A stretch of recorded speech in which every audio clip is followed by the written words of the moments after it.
La honte est contagieuse, mais la joie aussi. Donc c'est ça en fait la bonne parole, entre guillemets. C'est ça le fondement à comprendre, parce qu'on peut rester, comme je le disais dans une intervention précédente, des années à se lamenter sur son sort. À un moment donné, si on ne se laisse pas toucher par ce qui émane de beau et de lumineux et de simplement joyeux dans l'ordinaire de la vie, alors on reste à tourner autour de soi, hein, en fait, et à se dire que c'est notre faute ou c'est la faute des autres. Et ce ping-pong-là, en fait, hein, c'est le fameux triangle victime-bourreau-sauveur dans lequel on s'enferme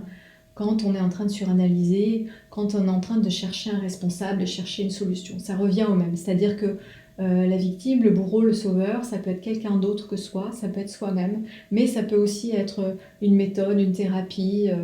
une action qu'on a menée, en fait, qui va agir comme